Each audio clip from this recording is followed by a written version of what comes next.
에게 떡과 물고기를 나누시는 그런 기적을 베푸셨습니다. 자, 이것을 통해서 오병이어의 사건을 통해서 예수님이 누구이신가라고 하는 그런 궁금증을 이제 갖게 만듭니다. 그리고 이제 물 위를 걸으시는 예수님의 모습을 통해서 그 예수님이 누구이신가라고 하는 것을 다시 한번 확증적으로 보여주는 사건이 물 위를 걸으시는 예수님의 모습입니다. 그런데 자, 45절 말씀을 보면요, 매우 좀 당황스러운 모습을 우리가 이제 발견할 수가 있습니다. 우리 45절 함께 읽겠습니다. 예수께서 즉시 제자들을 제쳐가사 자기가 무리를 보내는 동안에 배 타고 앞서 건너편 벳세다로 가게 하시고라고 하는 겁니다. 여러분, 지금 예수님께서 제자들을 재촉하사라고 하는 그런 표현을 쓰고 있거든요. 재촉한다라고 하는 것은 뭐냐면 강제로 억지로 예수님께서 등 떠밀어서 제자들을 배 타고 보내고 계신다라고 하는 거거든요. 자, 이 모습은 어떤 모습이냐면 한번 생각을 해보세요. 지난 시간 우리가 살펴봤지만은 먼저 제자들이 날이 저물어 이제 가려고 하니까 예수님께 먼저 요청을 하죠. 날이 저물기 전에 이 사람들을 돌려보내야 됩니다. 이곳은 광야고 빈들이기 때문에 먹을 것이 없습니다. 그러니까 이 많은 사람들을 돌려보냅시다 라고 제안했던 사람들이 바로 제자들이었습니다. 그런데 오히려 예수님께서 뭐라고 말씀하십니까? 너희가 먹을 것을 줘라. 그러면서 너희에게 먹을 것이 어느 정도 있느냐? 그랬더니 물고기 2마리하고 떡 5개가 있습니다. 그래서 이걸 가지고 예수님께서 그 수많은 사람들을 먹이셨거든요. 여러분, 한번 생각을 해보세요. 떡 먹기 전에 제자들이 보내자라고 할 때는 예수님 요지부동이더니 오병이어를 하고 난 다음에 그 많은 사람에게 떡을 먹이시고 난 다음에 예수님의 행동을 보면은 갑자기 돌변하는 모습을 보여주는 거예요. 아니, 떡을 다 먹이시고 난 다음에 또 뭔가 해주실 줄 알았더니 다 떠나보내는 겁니다. 그리고 제자들도 등 떠밀어 가지고 너희들 빨리 배 타고 저 건너편으로 건너가 라고 하는 겁니다. 여러분, 그 건너편이 어디냐면 53절 말씀을 보면 건너가 게네사렛 땅에 이르렀다라고 하는 표현을 쓰고 있거든요. 지금 여러분, 이 예수님께서 갑작스럽게 제자들과 그리고 군중들을 해산을 시키는 모습을 보여주는데, 이 45절 말씀은 뭐냐면 내가 이 무리들을 보내는 동안에 너희들 먼저 가라라고 하는 거죠. 자, 이 모습은 이렇게 생각해 볼 수가 있어요. 제자들을 무리들 가운데서 떼어내고 있다라고 하는 거예요. 여러분, 지금 예수님께서 이 무리들 가운데 무리들과 제자들이 함께 하지 못하도록 마치 떼어내고 있다라고 하는 그런 인상을 가지고 있다는 거죠. 그러면 왜 예수님께서 이 제자들을 무리들 가운데서 떼어놓으려고만 했느냐라고 하는 거죠. 여러분, 요한복음 6장 말씀을 보면 이 무리들이 오병이어의 기적을 통해서 배를 든든히 채운 이 무리들이 여러분 했던 행동이 뭐냐면 예수님을 왕으로 추대하려고 했습니다.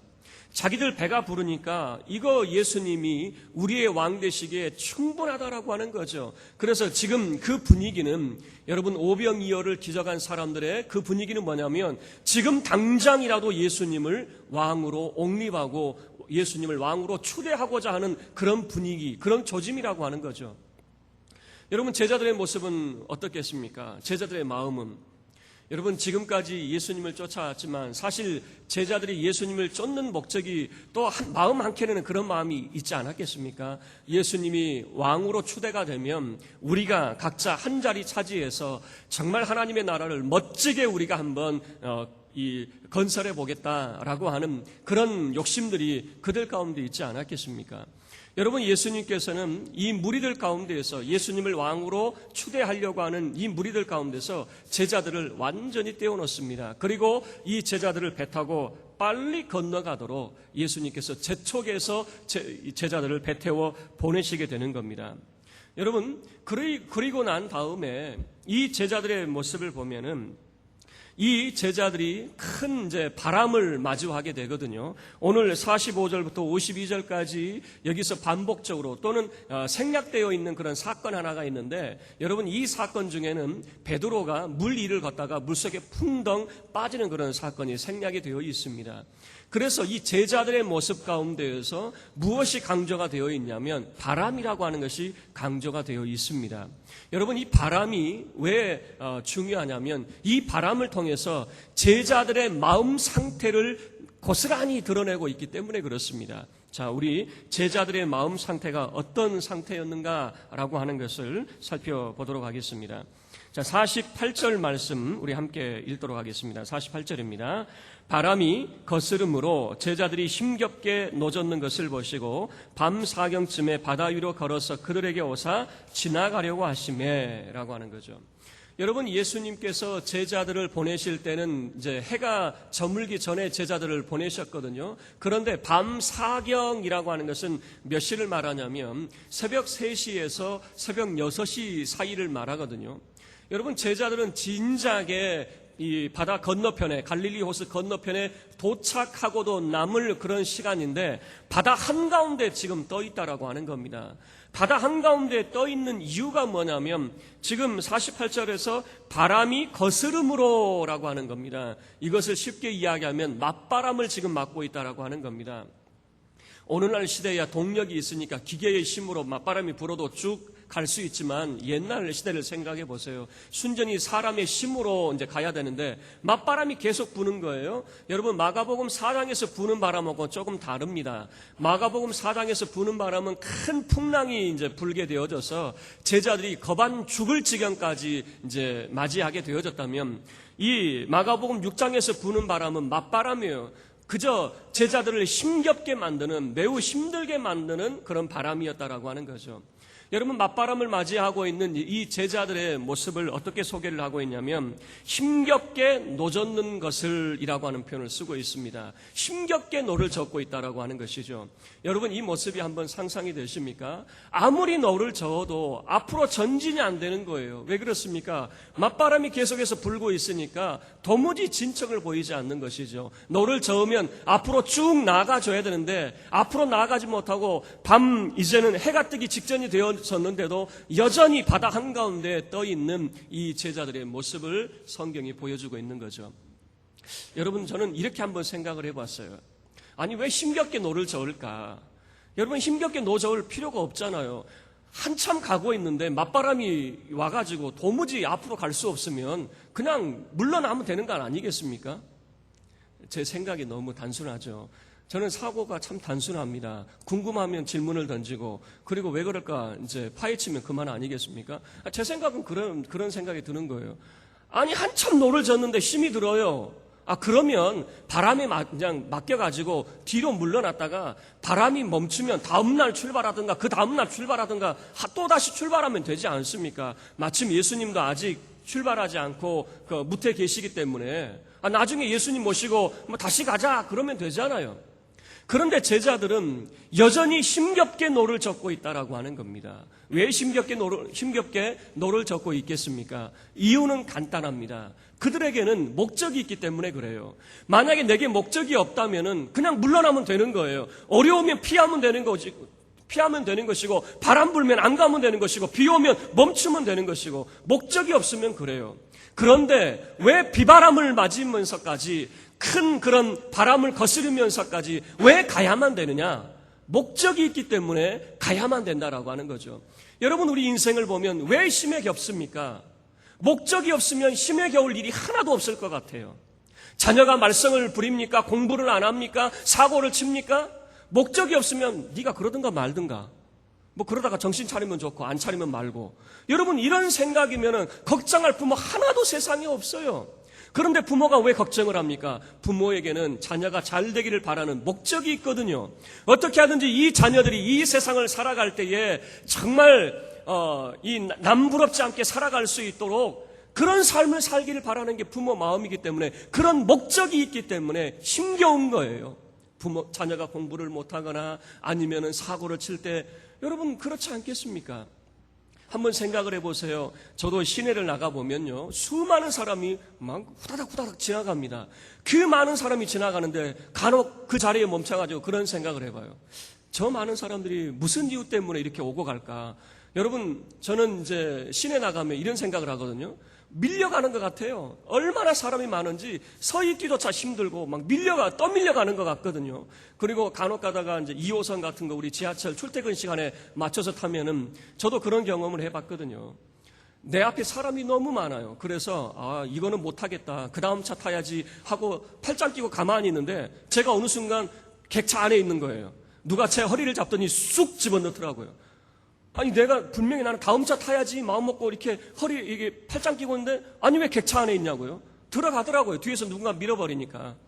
그런데 무슨 생각을 하냐면 이 많은 사람들이 이 바쁜 시간에 뭐하러 이렇게 힘들게 오고 갈까? 목적이 있기 때문에 그렇다라고 하는 거죠. 그 수많은 사람이 오고 가는데 한번 제가 생각을 해봤어요. 아무 생각 없이 나온 사람이 있을까? 아무 생각 없이 나와서 왔다 갔다 하는 사람이 있을까? 단 한 사람도 목적 없이 왔다 갔다 하는 사람은 없다라고 하는 거죠. 여러분, 하물며 사람뿐만 아니라 미물도 그렇더라고요. 개미들도 부지런히 움직이지 않습니까? 그런데 이 개미들도 먹을 것을 찾아서 부지런히 움직이고 그리고 자기들의 그런 보금처를 또 찾기 위해서 부지런히 이렇게 움직이는 그런 모습을 보여주고, 하늘을 나는 새들도 마찬가지예요. 우리가 볼 때는 그저 날아다니는 것 같지만 목적 없이 날아다니는 새는 단 한 마리도 없어요. 먹이를 찾고 다니거나 아니면 이동 경로를 찾아서 그 수많은 새들도 목적을 가지고 움직이고 있더라라고 하는 것이죠. 여러분 한번 생각을 해보세요. 왜 우리 인생이 힘겨운가라고 하는 거죠. 목적이 있기 때문에 힘에 겹다라고 하는 겁니다. 여러분, 지금 제자들에게도 예수님께서 목적을 주셨어요. 무슨 목적을 줬냐면 건너편으로 건너가라라고 하는 그 말씀을 예수님께서 하셨다라고 하는 거죠. 만약에 이런 사명이 없었다면, 이런 목적이 없었다면 제자들은 지금 이 밤이 새도록 이렇게 힘겹게 노져올 이유가 하나도 없는 것입니다. 그런데 이 제자들의 모습, 힘겹게 노를 젓고 있는 이 제자들의 모습이에요. 그런데 이 마가복음에서는요, 여러분 이 바람을 거스르고 있는 이 제자들의 모습 가운데 한 가지 사건이 빠져 있는데 바로 베드로 사건입니다. 예수님께서 이 제자들의 힘겹게 노젓는 모습을 보시고 예수님께서 물 위로 이제 오시는데 마치 지나가는 듯한 그런 모습이었거든요.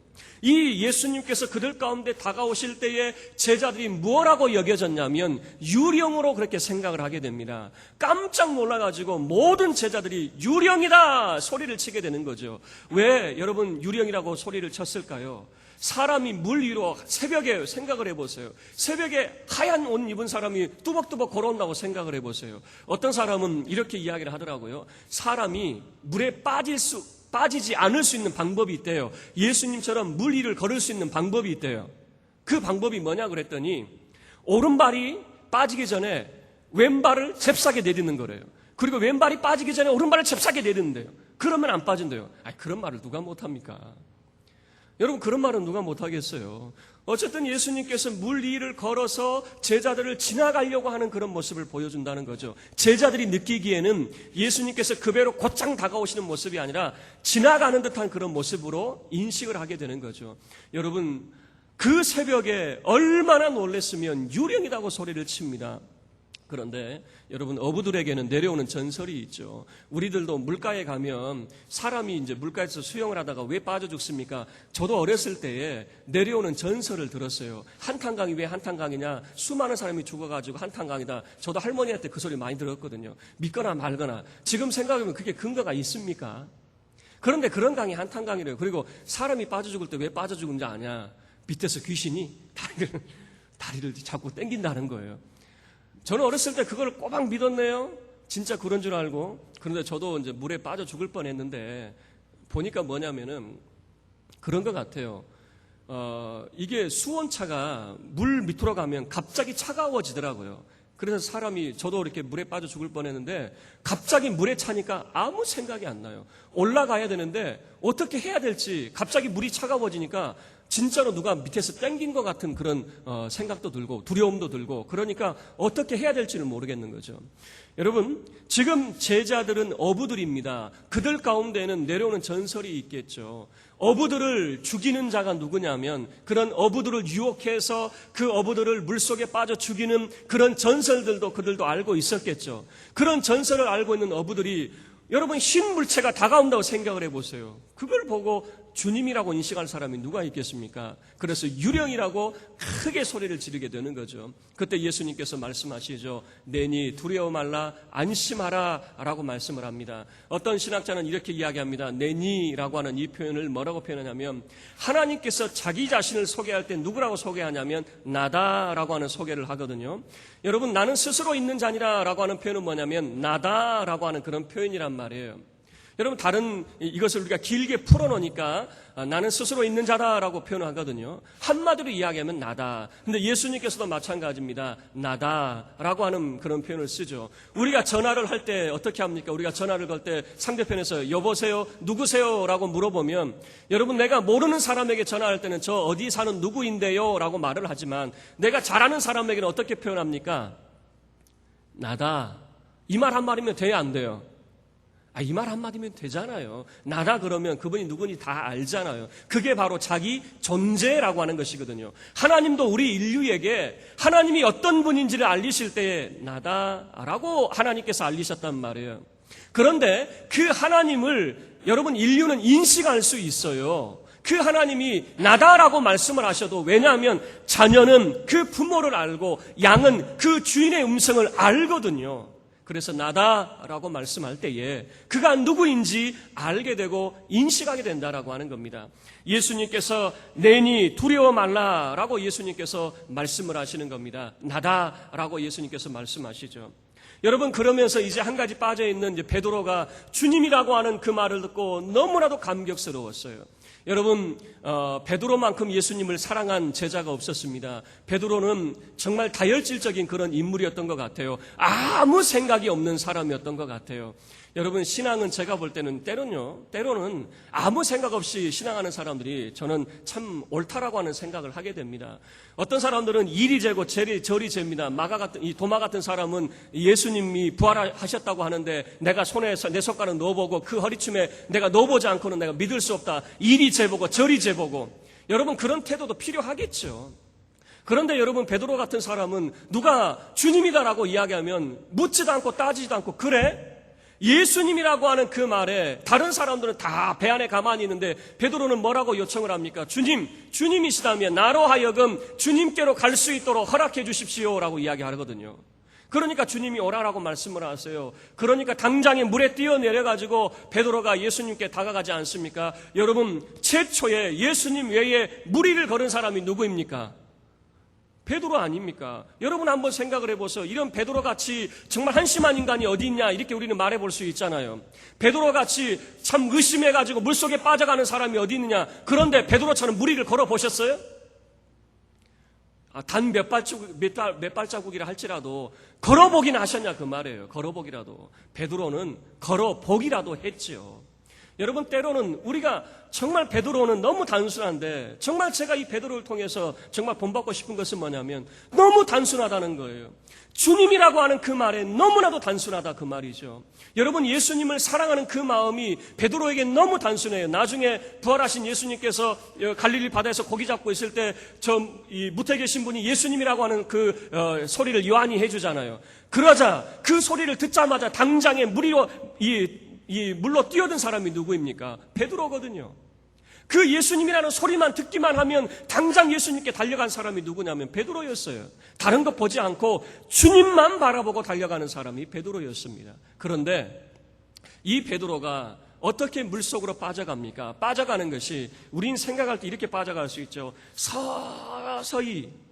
자, 베드로가 이 바람을 보게 됐어요. 그 바람을 보게 되니까 베드로가 이제 빠져가는데, 우리는 생각할 때 베드로가 서서히 빠져갔을 거라고 생각을 하는 거죠. 그런데 성경 그렇게 말하지 않아요. 베드로가 쑥 빠지는 거예요. 베드로가 주님만 바라보고 가다가 갑자기 뭐가 보이기 시작하는 겁니까? 바람이 보이기 시작하는 거거든요. 여러분, 계속해서 그들을 거스르고 있는 그 바람이 보이기 시작할 때에 그 물속으로 쑥 빠져가는 겁니다. 그 빠진 베드로를 예수님께서는 또 지체하지 않아요. 곧장 베드로의 팔을 붙잡고 예수님께서는 그를 꺼내주십니다. 그리고 여러분 이제 51절 말씀을 보면 예수님께서 그 배에 오르자 그 모든 것이 일제히 순식간에 멈춰버리고 잔잔해졌다라고 하는 것을 보여줍니다. 자, 그런데 제가 서두에 말씀을 드렸어요. 이 바람은 바로 제자들의 마음의 상태를 드러내고 있다라고 말씀을 드렸는데 도대체 제자들의 마음 상태가 어떤 상태였는가라고 하는 것을 드러내는 것이 바로 이 바람의 역할이었습니다. 자, 52절 우리 함께 합독하도록 하겠습니다. 52절. 이는 그들이 그 떡 떼시던 일을 깨닫지 못하고 도리어 그 마음이 둔하여졌음이라라 라고 하는 거죠. 여러분, 지금 이 바람이 무엇을 드러내고 있냐면 이 제자들의 마음의 상태를 고스란히 적나라하게 드러내고 있는데 이 제자들의 상태는 어떤 상태냐면 그 마음이 둔하여져 있는 상태, 그 마음이 굳어져 있는 상태, 그 마음이 완악해져 있는 상태라고 하는 겁니다. 여러분, 제자들은 무리와 다를 줄 알았어요. 무리들은 예수님을 왕 삼아가지고 자기들이 원하는 것을 예수님을 통해서 얻어내리라고 생각을 했던 것 같아요. 그런데 제자들은 다를 줄 알았어요. 제자들은 예수님과 함께 했기 때문에 뭔가 인식도 다르고 세계관도 다르고 생각하는 것이 다를 줄 알았어요. 그런데 이 바람을 거스르는 이 과정을 통해서 드러나는 것은 제자들도 별 수 없더라 그 말이에요. 제자들도 여전히 예수님을 통해서 무엇을 얻고자 했습니까? 자기들이 원하는 것을 얻어내고자 하는 이 제자들의 모습을 별반 무리들과 다를 것 없는 그 마음이 둔하여졌다라고 하는 것으로 소개를 하고 있는 것입니다. 여러분, 왜 예수님께서 무리들과 제자들을 떼어놓으려고 했습니까? 제자들도 별반 다를 게 없다는 거예요. 그래서 이 제자들로 하여금 정말 그들의 마음속에 담겨있는 예수님을 통해서 무언가 자기들이 원하는 것을 얻어내려고 하는 것을 완전히 그들로 하여금 끄집어내야 되는 거예요. 그런 생각들을 완전히 벗겨내야 된다는 겁니다. 자, 이 제자들의 모습과 상반되게 우리 주님의 모습은 어떤 모습이었는지 우리가 함께 살펴보도록 하겠습니다. 우리 46절 말씀인데 우리 46절 함께 읽겠습니다. 시작. 무리를 작별하신 후에 기도하러 산으로 가시니라. 여러분, 예수님께서는 무리들과 작별하셨던 무리들을 다 내보내시고 난 다음에 오병이어의 기적을 경험하고 있는 이 수많은 사람들이 지금 예수님을 왕으로 초대하려고 하고 있습니다. 예수님을 슈퍼 영웅으로 지금 모시고 있습니다. 여러분, 영웅 중에 영웅이 아니겠습니까? 이런 놀라운 일을 세상에서 어떻게 그것을 볼 수가 있겠습니까? 이런 놀라운 광경은 예수님 아니면 할 수 없는 겁니다. 그래서 영웅 중에 영웅이 예수님입니다. 그래서 예수님을 왕으로 옹립하고 추대하려고 하는 그 수많은 사람들은 예수님은 해산시켰습니다. 다 돌려보내셨습니다. 제자들은 배 타고 떠나보내셨습니다. 그리고 예수님께서 하신 것은 뭐냐면 산으로 가서 기도하고 계셨다라고 하는 겁니다. 여러분, 기도하셨다라고 하는 그 의미가 뭐냐 그 말이에요. 수많은 사람들은 예수님의 손을 통해서 나타난 그 권능에 집중을 하고 있었습니다. 수많은 사람들은 예수님의 그 손에서 나타난 그 기적에 집중을 하고 있었다는 거예요. 그래서 예수님을 그 권능을 경험한 사람들이 왕으로 추대를 하려고 했어요. 그런데 예수님은 그 모든 것을 다 뿌리치고 홀로 산으로 올라가셨다라고 하는 겁니다. 산에서 기도하셨다는 거죠. 기도하신 목적이 무엇입니까? 여러분, 그 조용한 시간에 하나님을 만나는 것이죠. 하나님을 독대하는 것이죠. 왜 하나님을 독대합니까? 여러분, 지금 산 밑에서는 수많은 사람들이 예수님을 영시하고 있습니다. 우리의 왕으로 옹립을 하려고 하고 있는데 왜 그 모든 것을 다 뿌리치고 예수님은 산으로 올라가셔야만 됐는가라고 하는 거예요. 그 산에는 하나님을 만나는 장소였겠죠. 아버지 하나님을 만나는 장소였겠죠. 여러분, 그곳에서 하나님을 왜 만나셔야만 했는가라고 하는 겁니다. 여러분, 세상에서는 세상 사람들이 예수님을 영웅으로 대접을 하고 있습니다. 그런데 예수님이 하나님을 만나야 되는 이유는 예수님이 이 땅에 오신 목적이 분명했기 때문에 그렇습니다. 예수님은 이 세상에 영웅으로 오신 것이 아니라 아버지 하나님의 뜻을 이루기 위해서 이 땅 가운데 오셨기 때문에 그렇습니다.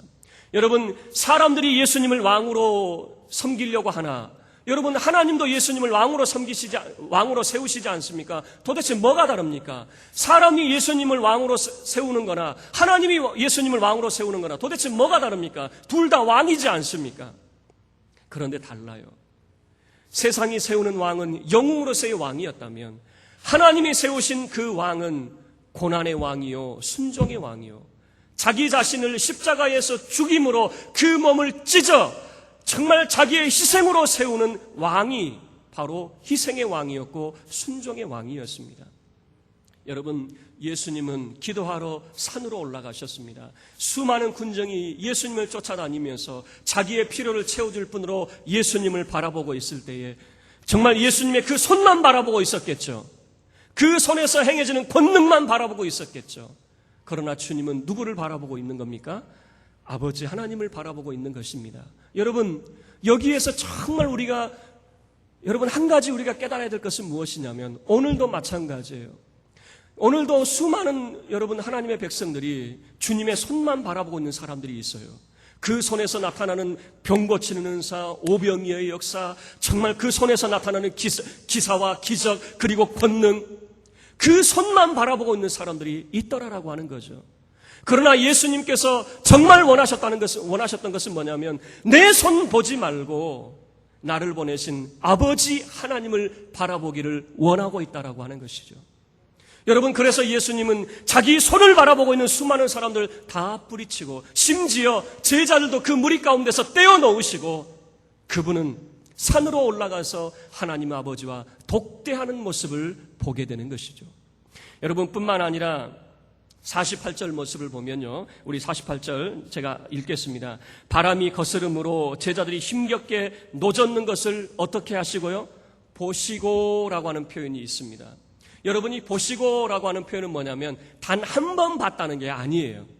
계속해서 예수님께서는 이 제자들의 모습을 응시하고 계셨다라고 하는 겁니다. 정말 삶의 힘에 겨워하고 있는 그 제자들의 모습을 예수님은 계속해서 주목하고 계셨다라고 하는 것을 보여주고 있는 것이죠.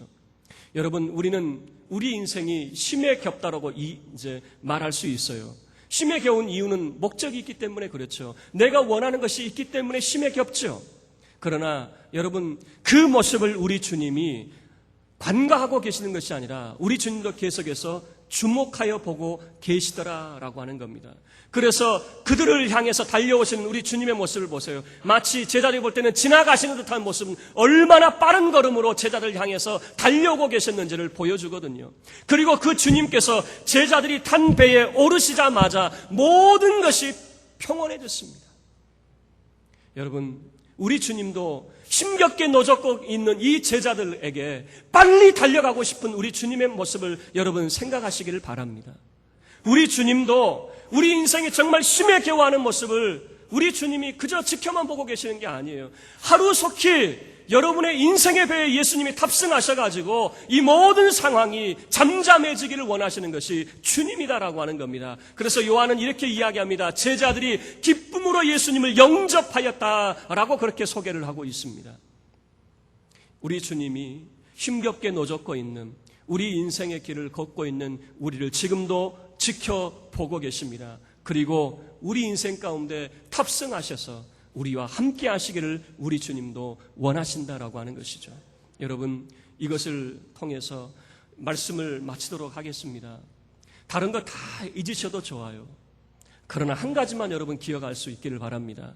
예수님은 자기의 권능의 손을 집중하는 그 수많은 사람들 다 뿌리치고 아버지 하나님께 집중을 했습니다. 예수님이 이 땅 가운데서 정말 이 땅 가운데서 하고자 원하셨던 것은 뭐냐면 부귀영화를 이 땅 가운데서 얻는 것이 아니라 아버지 하나님의 뜻을 이루어가는 그런 삶이었거든요. 그래서 예수님은 끝없이 하나님을 주목하고 하나님을 바라보는 그런 삶이 바로 우리 주님의 삶이었습니다. 그리고 이 제자들에게 예수님께서 무엇을 깨닫기를 원하셨겠습니까? 제자들은 여전히 마음이 둔하여져 있는 상태였습니다. 그들은 주님을 통해서 무언가를 얻어내려고 하니까 주님을 온전히 주님으로 바라보지 못하고 있었던 것이죠. 제자들은 깨닫지 못했습니다. 그러면 우리가 해야 될 것은 무엇이겠습니까? 오직 주님만을 바라보는 그런 생애. 주님께서 내게 뭘 주실까? 그 손이 아니라 오직 주 그분만을 바라보는 여러분의 삶이 될 수 있기를 주의 이름으로 축원합니다. 그래서 저와 여러분의 남은 생애는 오직 주만 바라보는 자의 삶이 될 수 있기를 주의 이름으로 축원합니다. 우리 다 같이 자리에서 일어나서 함께 찬양하겠습니다.